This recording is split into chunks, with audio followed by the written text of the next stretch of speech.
completación, todos los cursos básicos que tienen dentro de la carrera, y recuperación mejorada es un curso prácticamente de especialidad, porque yo defino las carreras y profesiones básicas del ingeniero de petróleo en 5 etapas: ingeniero de perforación, el ingeniero de completación, el ingeniero de well service o servicio de pozos, el ingeniero de reservorios y ahora el ingeniero ambiental. Son las 5 carreras principales de las cuales ustedes tienen que definir por dónde se van a ir. Todo ese abanico de materias que estudian les permite definir o son ingenieros de perforación, ingenieros, yo hablo no supervisor, ingenieros, y el ingeniero lo caracteriza ¿qué cosa? El ingenio, el conocimiento. El ingeniero de perforación no es el que está viendo que la broca se muela y está durmiendo ahí, no. El ingeniero de perforación es el que está diseñando qué tipo de broca es la que se debe usar para hacer que la perforación sea exitosa y la más económica posible. El ingeniero de completación es aquel ingeniero que tiene el conocimiento de los registros eléctricos, la forma del curso de completación, para poder poner en producción, definir que ese pozo que ha perforado tenga reservas suficientes y que pueda producir económicamente y se recupere la mayor cantidad de petróleo de ese pozo. Eso es lo que hace un ingeniero de completación. Analiza los registros, define el tipo de cómo va a producir todo eso. El ingeniero de reservorios es el que te determina cuántos barriles es lo que vas a producir, a recuperar. El ingeniero de producción, siempre he dicho, no es porque yo sea especialista en producción, pero es el que acompaña al pozo desde el inicio hasta el final. Es el que abre la puerta y la cierra y se va. Ese es el ingeniero de producción, que es aquel que tiene que tener el conocimiento básico de la perforación, de la completación, de reservorios, para poder extraer los hidrocarburos de ese reservorio. Eso es lo que hace un ingeniero de producción. Es como que si fuera un padre, es el padre de los hijos, de los pozos. Los pozos son sus hijos. El ingeniero de producción sabe el mal de cada pozo, así como el padre sabe de qué mal cojean sus hijos. Sabe, este pozo quiere que lo vayan. Y escuchaba yo cuando recién comenzaba mis primeros años de supervisor, escuchar a los restantes que decían, ese pozo quiere que trabaja solo 3 horas y produce de 4 a 6. Si tú no llegas a producirlo de 4 a 6, ya no te da nada. Era la gente que conocía, tenía el comportamiento del pozo, dada la experiencia y dada el seguimiento que le hacía. Hoy en día, y también ahora, tiene que saber de medio ambiente. Y no solamente el medio ambiente, porque antes nos exigían producir, sacar todo el petróleo. Hoy día nos dicen, saca el petróleo, pero no contamines. Dale buena conservación al medio ambiente. Y lo que se ha adicionado ahora es la seguridad. La seguridad. Y además de la seguridad hacia los equipos y hacia tu comunidad, es la calidad de vida que tiene el trabajador. Y con eso tienes que saber ahora tú, para que tú cuando llegues a los 80 años estés parado y estés bien, gozando de la vida. Porque antes, los 60 años se jubilaban, pero estabas todo viejito que te caías y salías a morir. Hoy día hay que llegar, por ejemplo, yo tengo 75 años, ya tengo 15 años de jubilado y enseñando vivo. Me río y ustedes me dan energía. Reniego con ustedes, pero son como mis hijos, son como los pozos. Eso es lo que hoy día tenemos. Y hay leyes, antes no habían leyes. Hasta el año 2000, antes de 2000, todo era un caos. Después del año 2000 ya sale la ley del medio ambiente. Ahora tenemos OSINERMIN, que es la que ve la seguridad. Ahora tenemos los OEFA, que tienen que ver con el medio ambiente. Hoy día tenemos el trabajo, que son, ¿cómo se llama? Ocupacional, que tiene que ver, siéntate bien, porque si no te vas a torcer las piernas, tienes que estar bien derecho, si no vas a hacer el cuerpo, tienes que ver todos los cosas de seguridad, el casco, los anteojos, los oídos, los guantes, todo eso es medicina ocupacional. Y todo hay leyes. Las empresas y ustedes como supervisores tienen que cumplir esas leyes, acatarlas y transmitir ese conocimiento para que los trabajadores las entiendan y las practiquen. Esa es la labor ahora de ustedes. La carrera de ustedes, yo la clasifico y la tomo como referencia porque les hablo mi experiencia. En los primeros 10 años que ustedes egresan de la universidad, tienen que seguir el conocimiento a través de la supervisión de campo. 10 años es ir al campo a ver cómo me enseñaron esto, a ver cómo se hace, si es verdad, no es verdad, tal, y adquirir su experiencia de campo. Después de 10 años, si ustedes siguen el campo, están perdiendo plata y están perdiendo su tiempo. En los próximos 10 años es dirección. Tienen que ya formarse personas que dirijan, que enseñen a manejar la operación. Y en los próximos 10 años es para comenzar a planificar todo su trabajo. Y en los próximos 10 años es para gestionar la industria de petróleo. Es decir, supervisores los primeros 10 años, luego jefes de sección, jefes de departamento, luego los otros superintendentes, gerentes de operaciones y en los últimos gerente general. Es más o menos la trayectoria que yo les digo y que hay que seguirlas para ser buenos profesionales. Si ustedes tienen 30 años en la industria y solamente han sido supervisores, han perdido su tiempo. Si tienen 5 años y quieren ser gerentes generales, también están perdiendo su tiempo, porque no van a poder seguir la ruta. Entonces, eso es lo primero que tenemos que ver. Entonces, nosotros, ya en producción, que es donde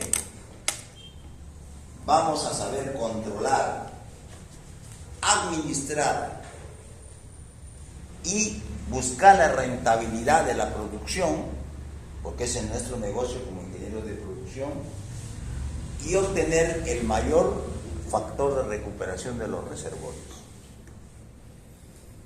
Es donde los ingenieros de producción logran eso, los famosos NP del reservorio. Entonces, para eso, el ingeniero en producción Todo el reservorio, toda explotación tiene dos etapas. La primera etapa, recuperación primaria,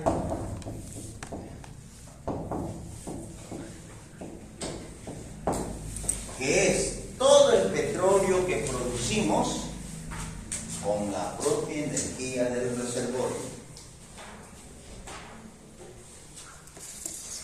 Y dos, recuperación mejorada, que es el curso,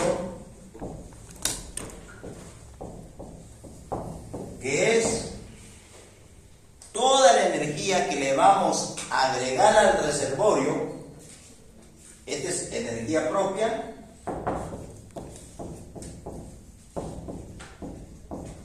y esta es energía agregada al reservorio para desplazar todo el petróleo que dejamos en la recuperación primaria o que no pudo salir en la recuperación primaria.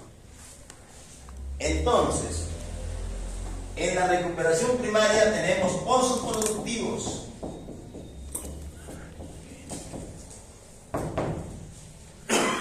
Pozos productores. Y estos pozos productores pueden producir por surgencia natural, ya sabemos, surgente por casing, surgente por tubos, surgente por flujo angular o surgente por tubos con packer, todo lo que les enseñé en producción 1. Y también cuando ya no hay presión de fondo,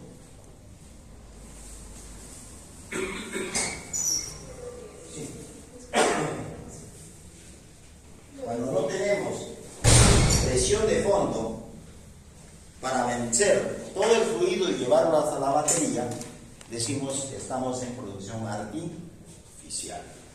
Entonces acá hay producción artificial y dentro de la producción artificial tenemos bombeo mecánico, gas lift, bombeo electrosumergible, bombeo PCP de cavidad progresiva, que son los métodos más básicos que producimos en petróleo.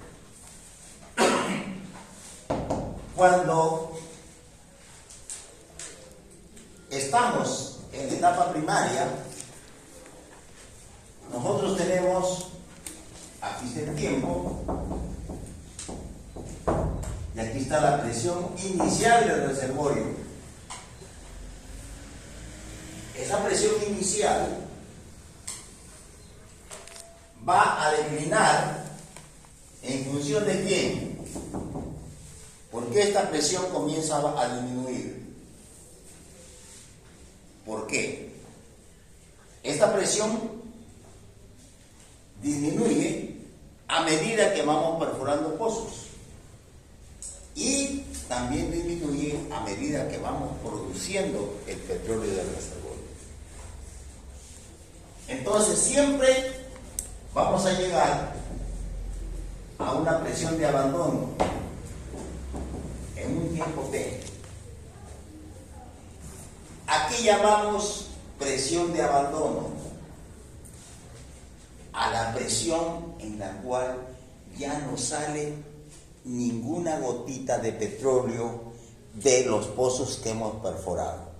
Porque nosotros, para drenar el reservorio, si yo tengo este reservorio o yacimiento y lo voy a drenar, tengo que perforar pozos. La única manera de drenar, por ejemplo, si yo quisiera llenar este espacio con sillas, ¿qué tengo que hacer? Ver las dimensiones de esta silla.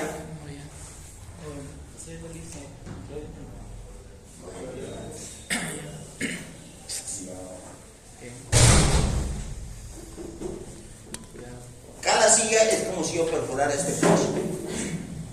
Y entonces tengo que ver su espacio en que voy a colocar esta silla. Entonces digo, todo este espacio voy a colocar tantas sillas sabiendo cuánto es la dimensión de cada silla. Para el reservorio, para drenar el reservorio y sacar todo ese petróleo, tengo que perforar pozos. Y la perforación del pozo va a depender de un área de drenaje. Y esa área de drenaje se determina en función de la presión del reservorio y de las propiedades petrofísicas y de los fluidos del reservorio. Entonces, esta presión absoluta, que presión de abandono, cuando yo veo que toditos mis pozos ya no dan petróleo, ya sea por surgencia natural o por producción artificial, ya no llega nada al wellbore, al hueco, digo, he llegado a mi presión de abandono. Y aquí, desde aquí, toda esta presión, hasta este punto, es lo que llamamos la primera etapa de recuperación primaria. Todo este petróleo que me ha generado esta caída de presión hasta la presión de abandono es lo que ha sido la recuperación primaria. Y cuando estamos aquí y el reservorio no da ni una gota de petróleo, entonces hacemos los estudios correspondientes y miramos. Una de las primeras características que tenemos es el factor de recuperación, que es los NP entre los N. ¿Qué son los NP? Todos los barriles que he producido, ya sea por surgencia natural o por producción artificial, hasta esta presión de abandono. Y N es el petróleo in situ que yo tenía en el reservorio. Si este factor es bajo, y cuando hablo de bajo, menos del 10%, entonces digo, hay petróleo todavía ahí, pero no sale porque ya la presión ha sido baja y se ha quedado el petróleo en el reservorio. Entonces, en este momento, ¿qué digo? Voy a hacer recuperación mejorada. ¿Y qué es la recuperación mejorada? Inyectar energía para nuevamente alcanzar la presión inicial del reservorio, si es que se puede alcanzar, pero va a ser una presión que siempre va a ser mayor que la presión absoluta, y nuevamente vamos esta presión a disminuir y llegar acá a esta presión absoluta, pero en recuperación mejorada. Y esta presión de abandono en recuperación mejorada se da cuando todos los pozos comienzan a producir el fluido que yo inyecté. Si inyecté aquí agua, todos los pozos que tengo comienzan a producir agua. Y ahí he dicho, todo esto, el petróleo que he sacado, es todo el factor de recuperación de ese reservorio. ¿Qué va a ser?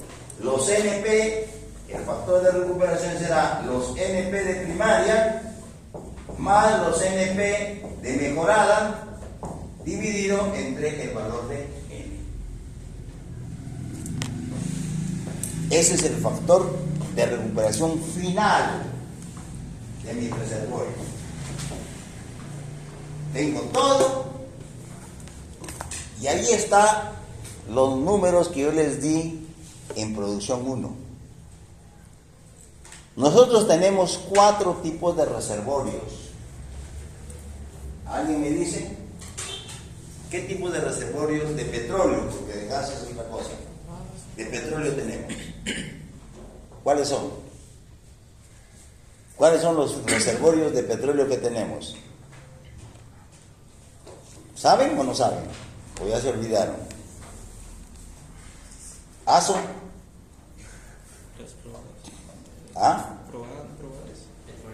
Reservorio.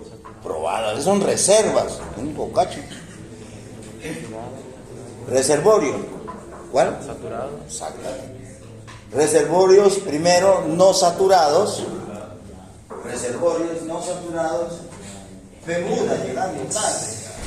¿De qué vamos a decir? Los reservorios de petróleo. Estos reservorios de petróleo que tenemos están en función de la presión de burbuja y no saturados, otros le dicen sobresaturados o bajos saturados, pero para mí le llamo no saturados, cuya presión inicial es mayor, mucho mayor que la presión de burbuja. Es decir, todo producimos en una sola fase monofásica. También le llaman reservorios de black oil, dicen, ¿sí? Black oil, petróleo muerto o petróleo negro, porque todo es petróleo, no hay gas, nada. Este tipo de reservorios los pozos producen si estamos con la presión fluyente de fondo mayor que la presión de burbuja, porque ustedes siempre tienen que entender, una cosa es la presión inicial, que es la presión del reservorio, y otra cosa es la presión fluyente. ¿Dónde la tenemos la presión fluyente? La presión del reservorio, ¿dónde la tenemos? ¿Dónde está medida la presión del reservorio? ¿A dónde está? En la frontera del reservorio, o sea, en el radio de drenaje. Si yo perforo un pozo, yo tengo acá, este es el pozo, acá está el RE, aquí está la presión del reservorio. Este fluido se va a mover, este caudal Q, y llega al pozo con una presión fluyente. Si esa presión fluyente es mayor que la presión de burbuja, ¿qué voy a producir aquí? Todo lo que voy a producir ahí va a ser petróleo muerto, puro petróleo, no hay nada de gas. Por eso se llaman reservorios no saturados. Y aquí, otro tipo de reservorios no saturados son los reservorios por impulsión por agua, típico.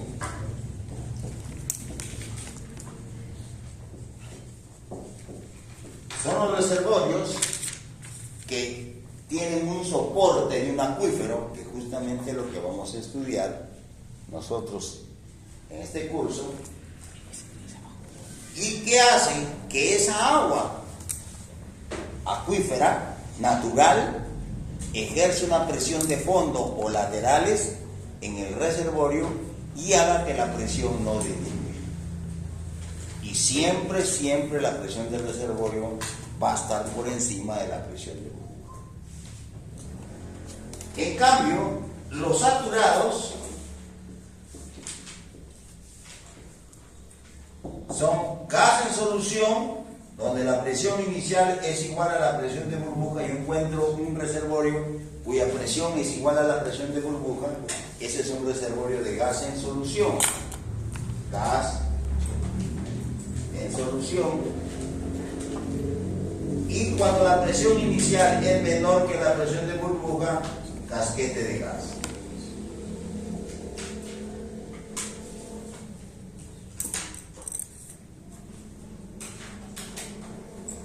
El mecanismo de producción en estos reservorios, en el no saturado, es la compresibilidad de la roca y la compresibilidad del agua de formación.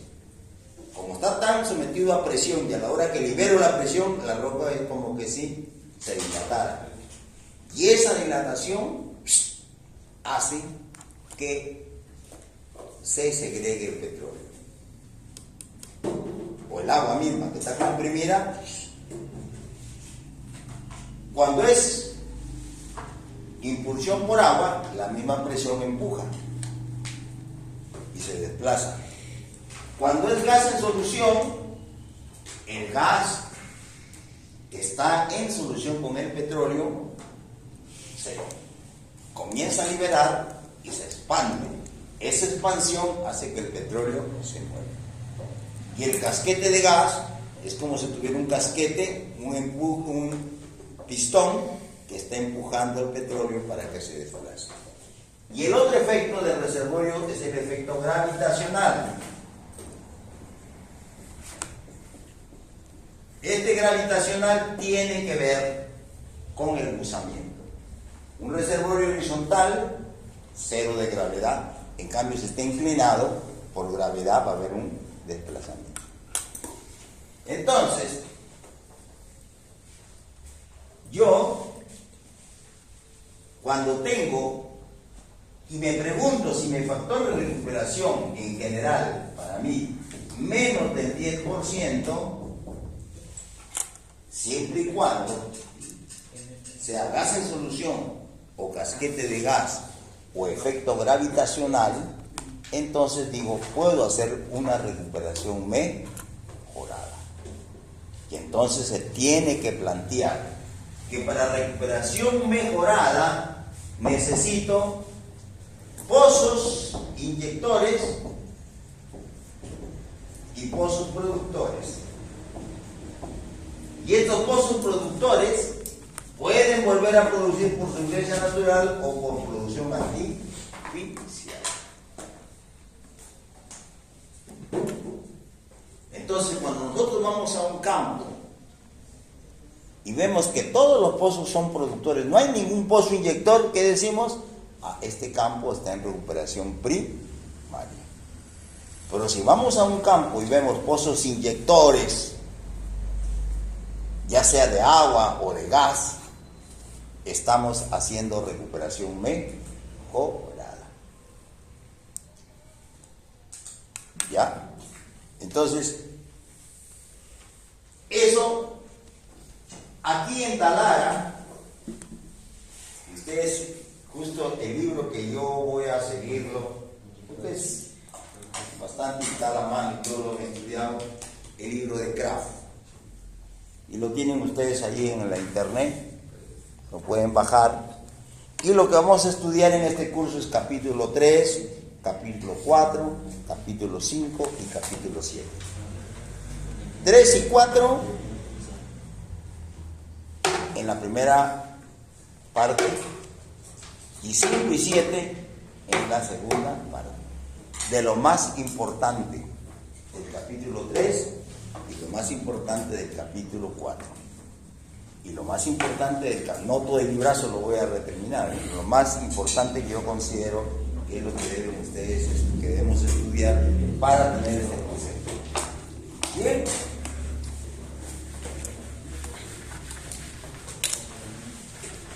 ¿Alguien tiene alguna pregunta, por favor?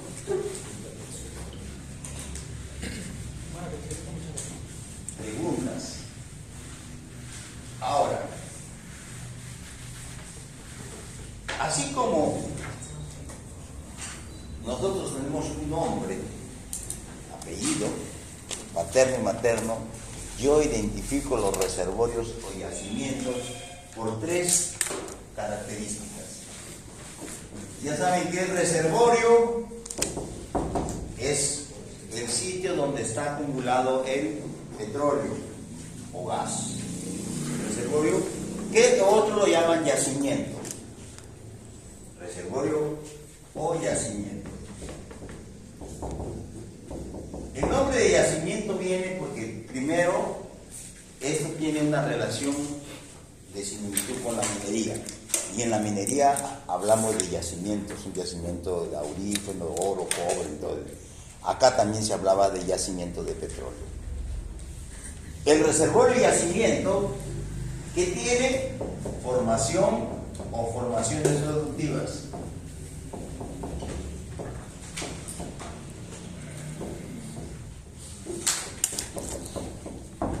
Entonces, un yacimiento es una formación o puede tener varias formaciones productivas, como intervalos, un horizonte, etcétera, etcétera. La cuenca Tarara, que es la cuenca del noroeste, tiene por lo menos 10 reservorios de yacimientos conocidos. Desde Verdún, para eso, ¿dónde lo identificamos? En registros eléctricos les enseñé las cuencas, la columna estratigráfica. Y en Cuenca Talara, los que ponían un puntito verde, ahí está el petróleo, Verdún, Equino, Ostrea, Mogollón, San Cristóbal, el otro Salinas, Basal Salinas, el otro es Mesa, Muerto, como 10 reservorios que tiene la cuenca Talara. Algunos reservorios, algunos yacimientos solamente a veces tienen una sola formación. Aquí en el Perú, en nuestro querido Perú, somos los únicos que la ley nos permite producir un pozo de varias formaciones. Es el único país. En cualquier otro país del mundo solo se produce de una sola formación. O sea, yo perforo un pozo por la formación A. Para producir la formación B tengo que perforar otro pozo. No produzco con un solo pozo A y B. Sus ventajas es que yo voy a saber lo que produce esa formación. En cambio ahora nosotros, cuando producimos A y B, ¿cuánto es de A y cuánto es de B? No sabemos. Solamente estimamos en base al API, proporcionalmente, presiones. Cada uno tiene su estilo para decir, de los 100 barriles que estoy produciendo, 20 son de A, 30 de B, C. Y eso nos da un mal control del reservorio. Pero así es la ley. La ventaja de la forma como trabajamos aquí en el Perú es que la rentabilidad de los pozos mejora.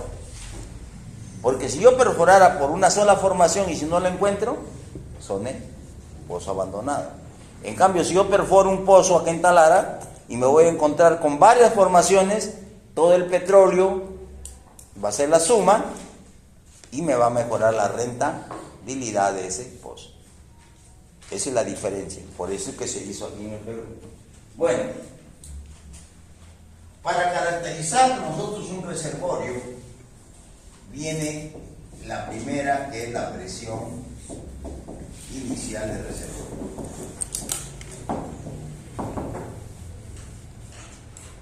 Que lo identificamos generalmente por el gradiente del reservorio.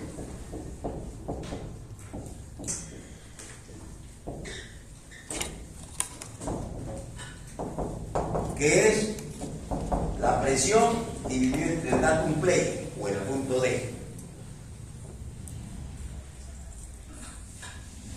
¿Y qué decimos? Cuando el gradiente del reservorio es mayor de 0.15 psi por pie, esto es alta presión. Es decir, todavía ese reservorio puede seguir produciendo en recuperación primaria. Cuando este gradiente reservorio es menor de 0.15 psi por pie, decimos baja presión y por lo tanto estamos ya en los límites de que se acabe la recuperación primaria.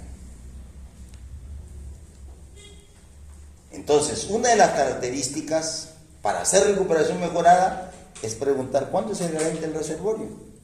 Y para saber el gradiente del reservorio, ¿qué tenemos que hacer? Medir presiones. Ahora, la presión inicial es la presión que obtenemos del primer pozo que comenzamos a producir en ese reservorio. Otra presión que tenemos es la presión de abandono.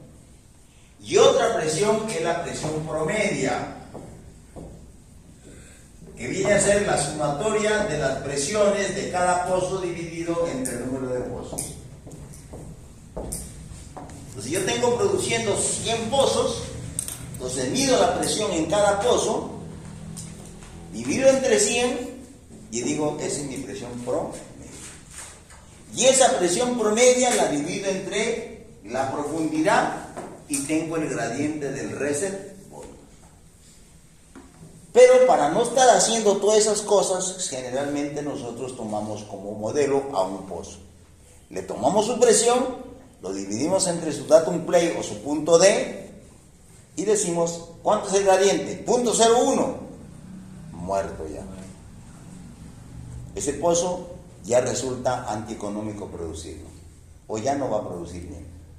Entonces el pozo, el reservorio, veo, todo está en menos de 0.1. Este reservorio ya necesita recuperación mejorada. Y ahora tenemos que estudiar qué recuperación vamos a hacerle.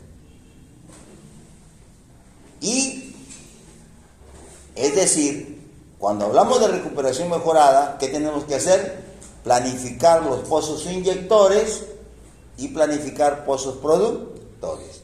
Algunos pozos productores se pueden volver inyectores y algunos otros pozos productores pueden seguir quedando productivos. O tengo que perforar pozos inyectores o perforar pozos productivos en zonas donde todavía no se ha drenado el reservorio. Entonces, eso es lo que nosotros nos conlleva a tener. Primer dato, presión. Segundo dato, las características o las propiedades petrofísicas. Propiedades petrofísicas de la roca o del reservorio. ¿Cuáles son esas? Porosidad, permeabilidad, saturación de agua. Y lo más importante aquí, el SOR, saturación residual del petróleo. ¿Qué es la saturación residual del petróleo? Es el volumen poroso que está lleno de petróleo adherido a la roca, que no se mueve. Así como la saturación inicial del agua o saturación crítica es el agua que está adherida a la roca y no se mueve, eso es. Entonces, si nosotros hacemos un análisis y nos dicen la saturación residual del petróleo de ese reservorio es de 10% y yo tengo que una saturación de petróleo es de 12%, ¿qué digo? ¿Puedo sacar petróleo? Si, por ejemplo, mi condición en esta presión de abandono hace que mi saturación de petróleo sea 12% y mi laboratorio dice que mi saturación residual del petróleo es 10%, ¿me queda para mover petróleo? A ver, en otras palabras, la saturación residual es la que no se mueve. Esa se quedó pegada a la roca. Si yo tengo que esa saturación residual es 10%, pero mi saturación que yo mido de petróleo es 12%, ¿qué quiere decir? Que hay todavía un 2% que yo puedo mover.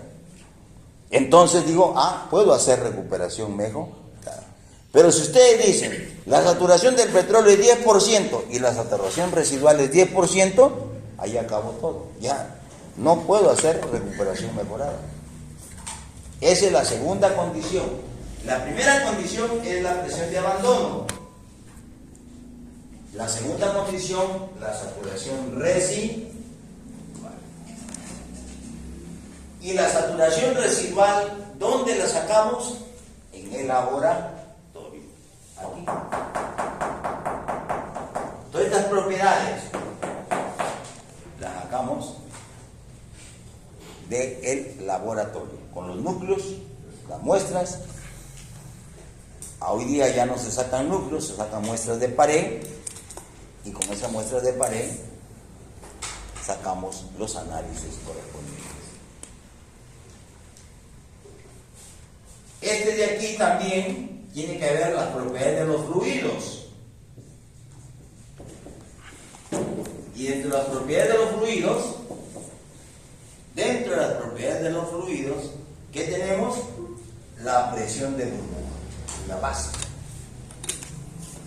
Razón de solubilidad, el beta O, el beta G, la viscosidad del petróleo, todas las características físicas y químicas de los fluidos que producimos. Puede ser que haya CO2, puede haber H2S, todo lo que tiene ese fluido. Entonces, eso es lo que yo tengo que conocer. Para entrar en un proyecto de recuperación mejorada, debo saber mi presión de abandono y debo saber si puedo desplazar petróleo si mi porosidad es mayor que mi porosidad residual del petróleo. Si esa porosidad, si esa saturación de petróleo que tengo es mayor que la saturación residual, significa que puedo mover petróleo. Si yo estoy con una presión de abandono que me permite, y yo veo con estos gradientes con un gradiente menor de 0.15, quiere decir que es factible que yo haga recuperación mejorada. Si por ejemplo me dicen, queremos hacer inyección de agua en un reservorio cuyo punto D es 3000 pies y la presión que tiene promedio ese reservorio es de 300 psi.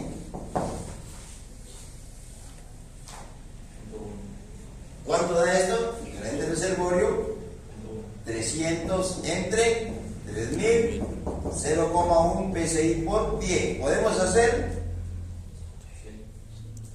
Sí, porque es un gradiente bajo. Todo aquello que está menos de 0.15, ya decimos no hay presión baja. Y podemos meterle. Y tenemos que ver cuál es la saturación del petróleo. Si la saturación del petróleo es 20% y la saturación residual es 10%, entonces ¿qué digo? ¿Hago recuperación mejorada? Sí, hago. Hay baja presión y puedo desplazar el petróleo.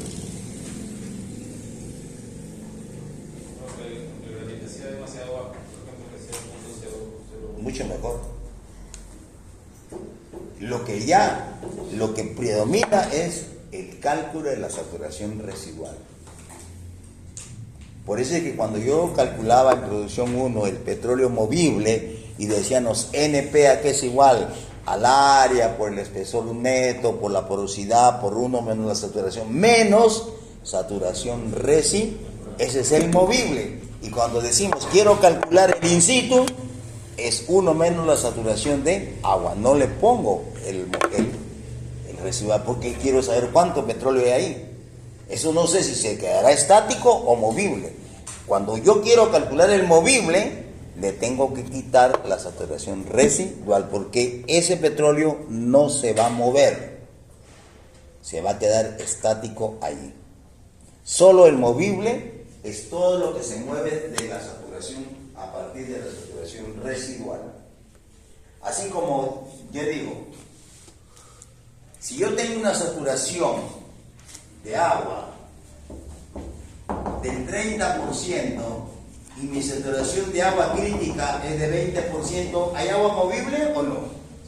Sí, hay agua movible. ¿Por qué? Esa saturación es mayor que la saturación crítica.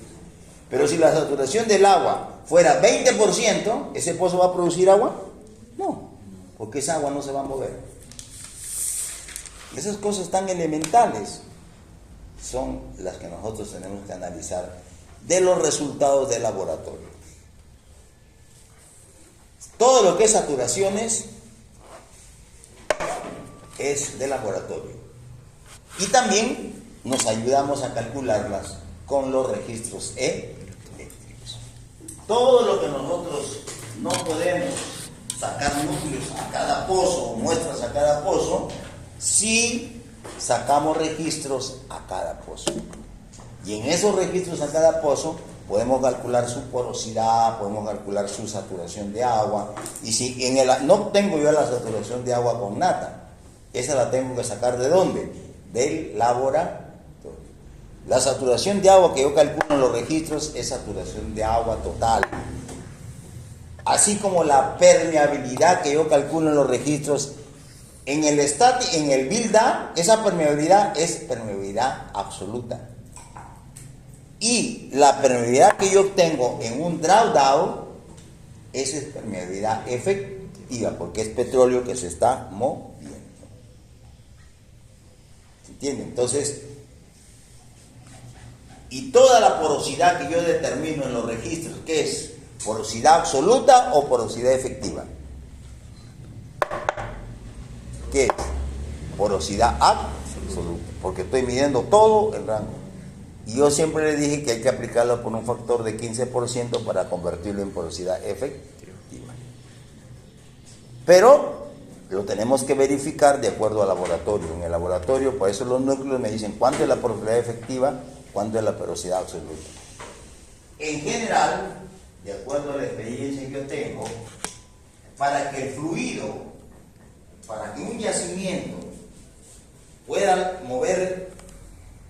poner la inercia de vencer al petróleo, el espacio poroso efectivo tiene que ser mayor del 8%. Si hay una porosidad que es menor del 8%, no se mueve para nada el petróleo. Puede haber petróleo ahí, igual como la saturación de agua crítica, pero no se mueve. Así hay la permeabilidad. Entonces las permeabilidades efectivas tienen que ser más del 8%. Por eso cuando sacamos en los registros 20%, entonces bueno, estamos por ahí, superior del 8%. Bien. Ok. Entonces, nosotros, esta es la introducción que tenemos que ver.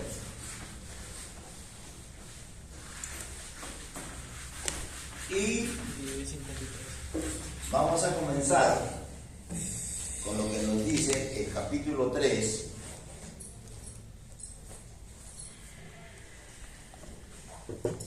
Capítulo 3, con lo que hablamos, para recordar, es un recordatorio de lo que son los yacimientos. Vamos a comenzar estudiando capítulo 3, yacimientos de petróleo no saturados o subsaturados. Y hemos dicho que ahí tenemos dos tipos de yacimiento: los de la presión mayor que la presión de burbuja y los reservorios de impulsión por agua, que son las acuíferas. O sea, yo tengo un reservorio y acá tengo la acuífera. Este es el reservorio.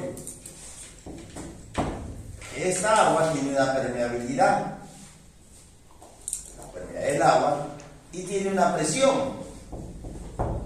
Esta presión, cuando esta presión de acá, del reservorio, comienza a disminuir, esta agua comienza a avanzar. Comienza a avanzar en el límite, y ¿qué hace? Que esta presión se mantenga constante. Esos son los reservorios hidráulicos o hidrostáticos. En ese tipo de reservorio no vamos a ver una disminución de la presión del reservorio. Cuando no hay la acuífera y este tipo de reservorio, cuando hay acuífera, se dice que no es limitado. No limitado, el reservorio no está limitado porque tiene una intrusión de agua. Ahora, esta agua puede estar de una acuífera en el fondo, o también puede ser una acuífera que esté aquí a la montaña. De la acuífera, aquí está, y viene la lluvia y toda esta agua está entrando, y por eso comienza a empujar al reservorio. Nosotros tenemos de esos dos tipos. En la selva, todos son este tipo de acuíferos. le llamamos empuje. Este tiene un empuje de fondo, o sea, cuando el fluido comienza a subir de abajo hacia arriba, lo va levantando, va metiéndose el agua al espacio poroso y va desplazando el petróleo. O tiene un empuje lateral,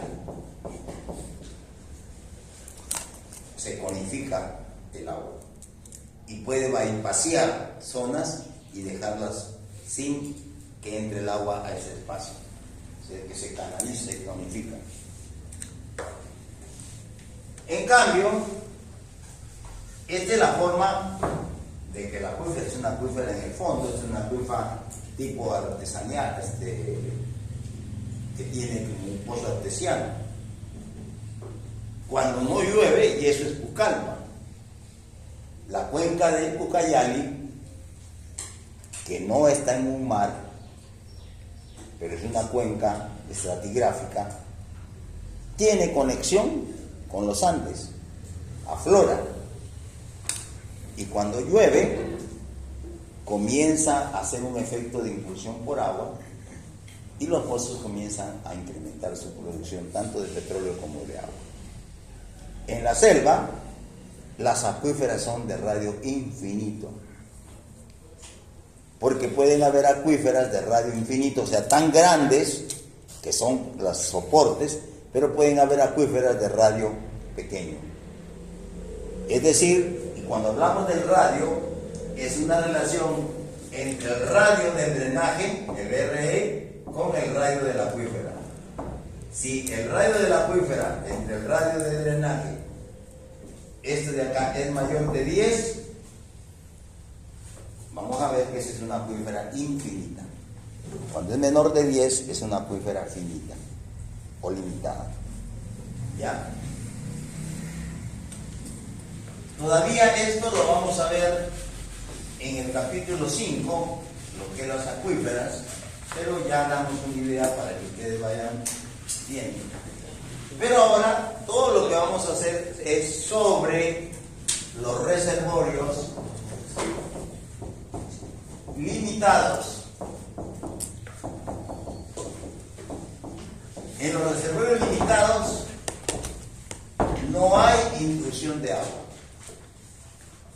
No.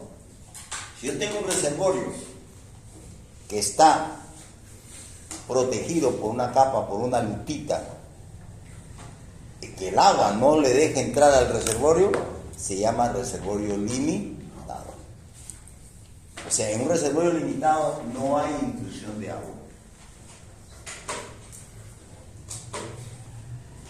El agua que produce es el agua de formación, pero no es agua que le he inyectado. Es agua que yo produzco, WP, esa agua es la que produce el reservorio, es decir, debido a la saturación de agua del reservorio. Yo puedo tener un reservorio que tiene 100% de agua, está lleno de agua, así se formó, no es que entraba agua de otro lado. Entonces, en estos reservorios limitados, vamos a estudiar primero los pozos cuya presión de reservorio es mucho mayor que la presión de burbuja, o sea, los no saturados.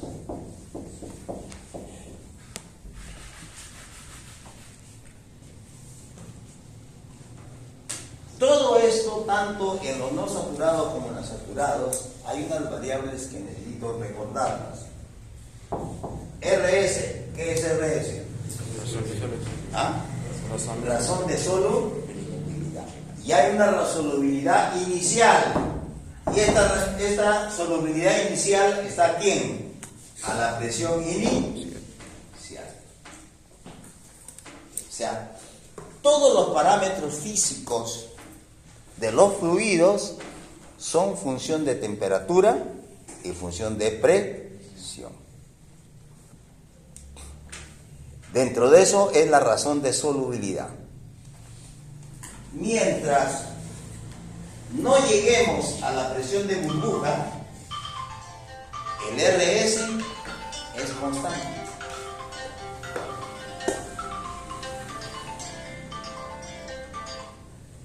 Sí. ¿Y dónde estás? Acá.